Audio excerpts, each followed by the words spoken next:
బల్మూరు వెంకట గారు మీరు గత చరిత్రను మర్చిపోయినట్టున్నారు. బల్మూరు వెంకట గారికి తెలియాలి. బల్మూరు వెంకట గారు మీరు ఒక్కసారి అర్థం చేసుకోండి. మోతిలాల్ నాయక్ అనేట ఆయనే ఉస్మానియా యూనివర్సిటీ విద్యార్థి. ఉస్మానియా యూనివర్సిటీలో పీజీ చేసి ఆయన యూపీఎస్సీ రాసి తర్వాత టీజీపీఎస్సీ పరీక్షల కోసం ప్రయత్నం చేస్తున్నాడు. మీరు ఇచ్చినటువంటి కాంగ్రెస్ పార్టీ మీ ముఖ్యమంత్రి రేవంత్ రెడ్డి గారు చెప్పినటువంటి మాటలనే ఆయన ప్రశ్నిస్తూ ఉన్నాడు. మోతిలాల్ నాయక్ ఏమో వేరే వ్యక్తిగత విమర్శ చేయట్లేదు. కాంగ్రెస్ ప్రభుత్వం ఇచ్చినటువంటి విధంగా జాబ్ క్యాలెండర్ని విడుదల చేయమన్నాడు. మీ ముఖ్యమంత్రి గారు రేవంత్ రెడ్డి గారు ఎలక్షన్లకు వచ్చిన మొదట్లో ఏం చెప్పిండు?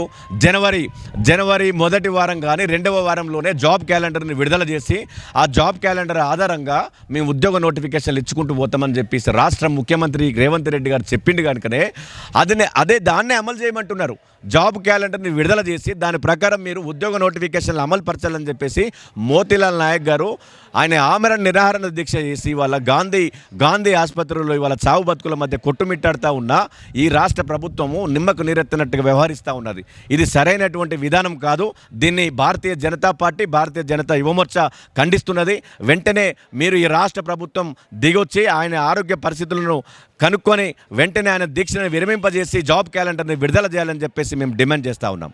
ఇప్పుడు బల్మూరు వెంకట గారికి ఏం చేశారంటే ఆయనకు ఒకటి భిక్షం వేసిండు, ఎమ్మెల్సీ భిక్షం అంటే నీ ఒక్కడికి ఉద్యోగం రాగానే సరిపోయిందా బల్మూరు వెంకట గారు? మరి రాష్ట్రంలో ఉన్నటువంటి నిరుద్యోగుల పరిస్థితి ఏంటిది అని చెప్పేసి బల్మూరు వెంకట గారిని అడుగుతున్నాను. గత ప్రభుత్వం బీఆర్ఎస్ ప్రభుత్వం మీద నువ్వు కూడా మాట్లాడినావు కదా, అనేక మార్లు మాట్లాడినావు కదా. మరి ఇవాళ నీ ప్రభుత్వం ఏర్పడి 7 నెలలు దాటింది. 7 నెలలు దాటినా కూడా కేవలం గత ప్రభుత్వంలో ఉన్నటువంటి కానిస్టేబుల్ ఉద్యోగాలకు సంబంధించినటువంటి పట్టాలను ఈ ప్రభుత్వంలో మీ ముఖ్యమంత్రి రేవంత్ రెడ్డి గారు ఇచ్చి మేము ఉద్యోగాలు ఇచ్చినామంటే సరిపోతుందా? బల్మూరు వెంకట గారు మీరు ఒక్కసారి ఆలోచన చేయి. ఈయన మమ్మలను ప్రశ్నించుడు కాదు, భారతీయ జనతా యువమోర్చను టార్గెట్ చేసుడు కాదు. నువ్వు నీ రాష్ట్ర ముఖ్యమంత్రి గారిని ప్రశ్నించు. నీ ఒక ఎమ్మెల్సీగా ఈ రాష్ట్రంలో ఉన్నటువంటి నిరుద్యోగుల పట్ల కొట్లాడినటువంటి వ్యక్తిగా ఇవాళ నువ్వు నీ రాష్ట్ర ముఖ్యమంత్రి గారిని ప్రశ్నించి ఇవాళ 7 నెలలు అవుతుంది. మేము చెప్పలేదు కదా, ఆ ప్రభుత్వంలో భాగమైనటువంటి నీవు ఒక విద్యార్థి నాయకుడిగా పనిచేసినావు కదా, నీకు సిగ్గుండాలి, సోయి ఉండాలి మాట్లాడడానికి. ఎందుకంటే నీకు ఏ అర్హతతోటి మాట్లాడుతున్నావు ఇవాళ ఎందుకు ఈ నిరుద్యోగుల పక్షాన నువ్వు ఎందుకు అడుగుతలేవు? అంటే నీకు ఎమ్మెల్సీ ఇవ్వగానే సరిపోయిందా? ఇవాళ నీ ప్రభుత్వం రాగానే సరిపోయిందా? నీ ప్రభుత్వంలో నీ పార్టీ, నీ ఎన్ఎస్యుఐ నాయకులకు ఇవాళ కొద్దిగా బొక్క దొరకంగానే సరిపోయిందా? ఈ రాష్ట్రంలో ఉన్నటువంటి నిరుద్యోగుల పరిస్థితి మీకు అవసరం లేదా? ఒకసారి బయట తిరిగి ఇవాళ ఉస్మానియా యూనివర్సిటీ కానీ, కాకతీయ యూనివర్సిటీ కానీ, పాలమూరు యూనివర్సిటీ కానీ, శాతవాహన యూనివర్సిటీ కానీ, యూనివర్సిటీ వేదికల మీదకి పోయి ఒకసారి మాట్లాడు. నిన్ను దగ్గర రానియరు కొడక, నీ బట్టలు ఉడదీసి కొడతారు. ఇవాళ యూనివర్సిటీలలో పోతే నీ బట్టలు ఉడదీసి కొడతారు. నీ మాయ మాటలు నమ్మే ప్రసక్తి లేదు. నీకు శాతనైతే నీ ముఖ్యమంత్రి రేవంత్ రెడ్డిని ఒప్పించి ఇమ్మీడియట్లీ ఇవాళ తక్షణమే జాబ్ క్యాలెండర్ విడుదల చెప్పి, లేదంటే కొడక నిన్ను ఊర్లలో కూడా తిప్పనియరు, కబ్బద్దారా అని చెప్పేసి బల్మూరు వెంకట గారిని హెచ్చరిస్తూ ఉన్నాను నేను. ఇప్పుడు నీకు సోయి ఉండాలి కదా, నీకు తెలుసు ఎమ్మెల్యే ఎలక్షన్ అయిన తర్వాతనే ఎంపీ ఎలక్షన్స్ వస్తాయని. ఎంపీ ఎలక్షన్ వచ్చిన తర్వాత స్థానిక సంస్థల ఎలక్షన్స్ వస్తాయని నీకు తెలిసే కదా మేము చెప్పినామా? అది జాబ్ క్యాలెండర్ మేము విడుదల చేస్తామని, గ్రూప్ 2, గ్రూప్ 3 పోస్టులను పెంచుతామని మేము చెప్పినామా? గ్రూప్ 1కి 1:100 మెయిన్కి క్వాలిఫై చేస్తామని మేము చెప్పినామా? నువ్వే కదా చెప్పింది, నీ ప్రభుత్వమే కదా చెప్పింది, నీ ముఖ్యమంత్రి రేవంత్ రెడ్డే కదా చెప్పింది, మేము చెప్పలే కదా. అంటే ఓడ దాటేదాకా ఓడమల్లన్నా, ఓడ దాటిన తర్వాత బోడమల్లన్నా. అంటే నీ విధానం అట్లా ఉన్నది. అంటే ఎలక్షన్లో గెలిచేంత వరకు అంటే నీ దాహం తీరిందా? నీకు ఇంక ఇప్పుడు అధికార దాహం తీరింది కనుకనే ఇవాళ మళ్ళీ నిరుద్యోగుల పట్ల మాట్లాడే విధానం ఇది. అంటే మేము ఎవరం కూడా చెప్పలేదు. దయచేసి బల్మూరు వెంకట గారు నువ్వు ఒకసారి నీ ముఖ్యమంత్రి రేవంత్ రెడ్డి కానీ, నీ నాయకులు కానీ, నీ రాహుల్ గాంధీ నీ అధినాయకుడు అని చెప్పుకునేటువంటి రాహుల్ గాంధీ ఆ రోజు హైదరాబాద్ చిక్కడపల్లిలో ఉన్నటువంటి సెంట్రల్ లైబ్రరీలో కూర్చొని ఏం మాట్లాడిండు అది మర్చిపోయినవేమో బల్మూరు వెంకట్. ఒకసారి నువ్వు గుర్తు తెచ్చుకొని నీ రాహుల్ గాంధీని ప్రశ్నించు. ఆ రోజు ఏమైంది మరి? నీ రాహుల్ గాంధీ చెప్పినప్పుడు మరి నీకు సోయి లేదా? మరి అప్పుడు నువ్వు చెప్పచ్చు కదా, అన్న మనం అంత ఫాస్ట్గా మనం విడుదల చేయలేము, మనకు చాలా సమయం కావాలని చెప్పేసి ఎలక్షన్ల ముందుకు ఎందుకు చెప్పలే? ఇవాళ అధికార దాహం తీరిందని చెప్పేసి ఇవాళ ప్రజల్ని మభ్యపెట్టుకుంటా ఇవాళ అంటే బురద జల్లే ఆ భారతీయ జనతా పార్టీ మీద బురద జల్లే ప్రయత్నం తప్ప మరొకటి లేదు. నువ్వు తక్షణమే నీ రాహుల్ గాంధీని అడిగి, నీ ముఖ్యమంత్రి రేవంత్ రెడ్డి గారిని అడిగి ఈ యొక్క నోటిఫికేషన్ విడుదల చేయాలని చెప్పేసి మేము డిమాండ్ చేస్తూ ఉన్నాం. మేము ఎక్కడ కూడా బీఆర్ఎస్ పార్టీకి ఎక్కడ కూడా మేము సపోర్ట్ చేయలేదు. బీఆర్ఎస్ పార్టీ అయినా కాంగ్రెస్ పార్టీ అయినా రెండు ఒకటే. అవి రెండు ఒక పుట్టల నుంచి వచ్చినటువంటి పాములే. అవి రెండు విషసర్పాలే. కాంగ్రెస్ పార్టీ కానీ గతంలో కాంగ్రెస్ పార్టీకి నీచ చరిత్ర ఉన్నది, బీఆర్ఎస్ పార్టీ కూడా గతంలో నీచ చరిత్ర ఉన్నది. గత 10 ఏళ్ళు పాలించినటువంటి బీఆర్ఎస్ పార్టీ కూడా ఇచ్చినటువంటి ఏ హామీ మీద అయితే తెలంగాణ ట్యాగ్లైన్ నీళ్లు నిధులు నియామకాలైనటువంటి అంశం మీద ప్రత్యేక తెలంగాణ రాష్ట్రాన్ని సాధించుకున్నాం. ప్రత్యేక తెలంగాణ సాధించుకున్న తర్వాత అమరవీరుల పునాదుల మీద ఏర్పరచుకున్నటువంటి బీఆర్ఎస్ ప్రభుత్వం ఆ రోజు కూడా నిరుద్యోగులందరినీ కూడా విస్మరించి పాలించింది. మళ్ళీ ఇవాళ అదే అదే అదే అమరవీరుల నిరుద్యోగుల పునాదుల మీద నిరుద్యోగుల కొట్లాడితే ఇవాళ కాంగ్రెస్ పార్టీ అధికారంలోకి వచ్చింది. కాంగ్రెస్ పార్టీని ఎవరు నమ్మలే, కానీ నిరుద్యోగులందరూ జోలగట్టుకొని పనిచేసిళ్ళు. ప్రతి ఊర్లలో కూడా ప్రత్యామ్నాయ పార్టీగా ఈ ప్రభుత్వాన్ని బీఆర్ఎస్ ప్రభుత్వాన్ని పడగొట్టి ఒక ప్రత్యామ్నాయ ప్రభుత్వాన్ని ఏర్పాటు చేయాలని చెప్పేసి నిరుద్యోగులందరూ ఊర్లలో తిరిగి ప్రచారం చేస్తే అది కాంగ్రెస్ పార్టీకి వరమై కాంగ్రెస్ ప్రభుత్వం అధికారంలోకి వచ్చింది. అది మర్చిపోతున్నట్టున్నారు. కానీ కాంగ్రెస్ ప్రభుత్వం కూడా సేమ్ బీఆర్ఎస్ పార్టీ ఏ విధంగా అవలంబించిందో ఇవాళ కూడా కాంగ్రెస్ ప్రభుత్వం అదే విధంగా అవలంబిస్తుంది తప్ప మేము ఇలా బీఆర్ఎస్ పార్టీకి మేము సపోర్టు కాదు. బీఆర్ఎస్ కాంగ్రెస్ రెండు ఒకటే. మీరిద్దరూ తోడు దొంగలే. మీరు ఆడుతున్నటువంటి నాటకంలో ఇవంతా మేమందరం పావులవుతున్నాం. ఇవాళ ఈ రాష్ట్రంలో ఉన్నటువంటి నిరుద్యోగులు సబ్బండ జాతులు పావులవుతున్నారు.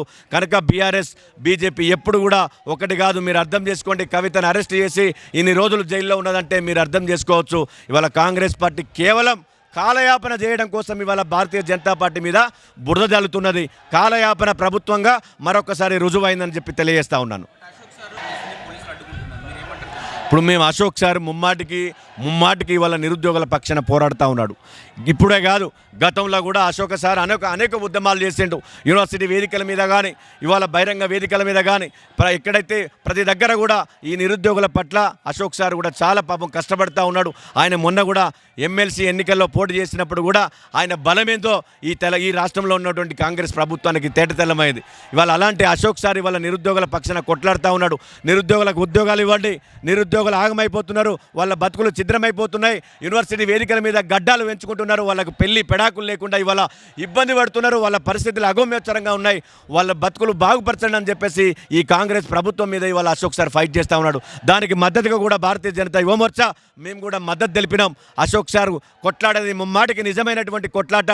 వెంటనే అశోక్ సార్ కూడా మేము ఒకటే డిమాండ్ చేస్తా ఉన్నాం, అశోక్ సార్ని కూడా డిమాండ్ చేస్తూ ఉన్నాం, మీరు ఎక్కడ కూడా తగ్గద్దు. మీ పక్షాన మేము కూడా భారతీయ జనతా పార్టీ మీ తరపున మేము కూడా కొట్లాడతాం. మనం ఎవరం కూడా మన ఉద్యోగాలను సాధించేంతవరకు, నిరుద్యోగుల హక్కులను సాధించుకునేంతవరకు, ఉద్యోగ నోటిఫికేషన్లు ప్రకటించేంతవరకు కూడా ఈ కాంగ్రెస్ ప్రభుత్వం మీద యుద్ధం ఆపద్దని చెప్పేసి మేము అశోక్ సార్ని కూడా మేము రిక్వెస్ట్ చేస్తూ ఉన్నాం. మీరు ఒక్కసారి ఆలోచన చేసుకోండి, కాంగ్రెస్ పార్టీ చిత్తశుద్ధి ఏ విధంగా ఉందో. ఒక దిక్కు నిరుద్యోగులు ఉద్యమాలు చేస్తూ ఉన్నారు, మరొక దిక్కు కుల సంఘాలు ఉద్యమాలు చేస్తూ ఉన్నారు. కానీ వాళ్ళ ఆలోచన విధానం ఎమ్మెల్యేలను జాయిన్ చేయించుకోవాలి, ఎమ్మెల్సీలను జాయిన్ చేయించుకోవాలి, కాంగ్రెస్ పార్టీని పటిష్టపరచుకోవాలి.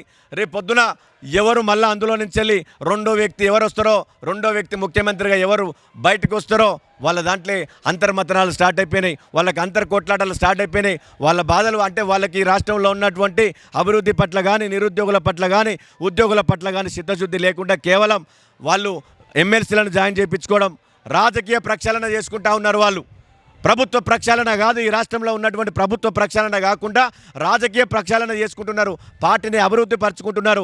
మళ్ళీ ఎట్లా ఐదేళ్ళు మమ్మల్ని ఉంచుతారో దించుతారో అన్నటువంటి ఆలోచన మీద కాంగ్రెస్ పార్టీ పడి ఇవాళ రాత్రి జాయిన్ చేసుకుంటున్నారు. గత ప్రభుత్వం ఇదే తప్పు చేసింది. గతంలో కూడా కేసీఆర్ గారు ఎమ్మెల్సీ గెలిచిన తర్వాత వాళ్ళకు స్పష్టమైనటువంటి మెజార్టీ ఉన్నది. ఇవాళ స్పష్టమైనటువంటి మెజార్టీ ఉన్నా కూడా ఆ రోజు పార్టీ ఫిరాయింపుల చట్టాన్ని ధిక్కరించి ఇవాళ ఎమ్మెల్యేలను జాయిన్ చేయించుకుంటున్నారు. కాంగ్రెస్ పార్టీకి ఒకటే డిమాండ్ చేస్తూ ఉన్నా, మీరు నిజంగా ప్రజాస్వామ్యం మీద మీకు గౌరవం ఉంటే మీ పార్టీలో జాయిన్ అవుతున్నటువంటి ఎమ్మెల్యేలందరినీ కూడా రాజీనామా చేయించి మీ పార్టీ సింబల్ మీద గెలిపించుకోండి, మీ పార్టీ బీఫామ్లు ఇచ్చి గెలిపించుకోండి. అప్పుడు ప్రజలు మీ వైపు ఉన్నారా, ఎటువంటి భారతీయ జనతా పార్టీ వైపు ఉన్నారో తేట తెల్లమవుతుంది. కానీ ఇవాళ మీరు రాత్రి జాయిన్ చేయించుకున్నంత మాత్రాన ప్రజలు మీ పక్షాన ఉండరు. కేవలం చివరికి ఇవాళ బీఆర్ఎస్ పార్టీది ఏ విధంగా పరిస్థితి ఏర్పడ్డదో రేపు కాంగ్రెస్ పార్టీ కూడా చివరికి మీ దాంట్లో కొంతమంది నాయకులకే పరిమితం అవుతుంది. మీ పార్టీ పుట్టగతులు లేకుండా పోతుందని చెప్పేసి కాంగ్రెస్ ప్రభుత్వాన్ని రేవంత్ రెడ్డి గారిని హెచ్చరిస్తా ఉన్నాను.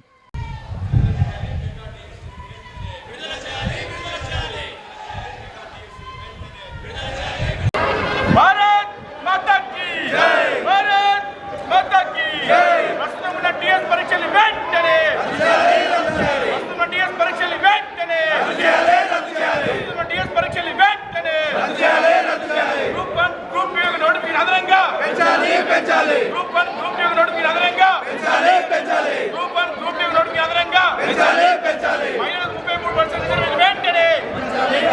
మహిళలకు 33% రిజర్వేషన్ వెంటనే 25,000 మెగా డిఎస్సీ వెంటనే 25,000 మెగా డిఎస్సీ వెంటనే వెంటనే డిఎస్ పరీక్షలు వెంటనే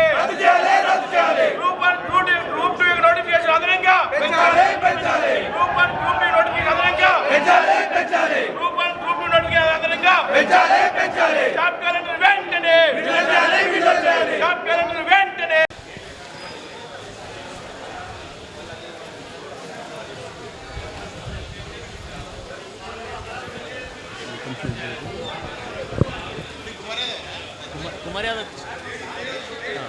कुमार यादव चला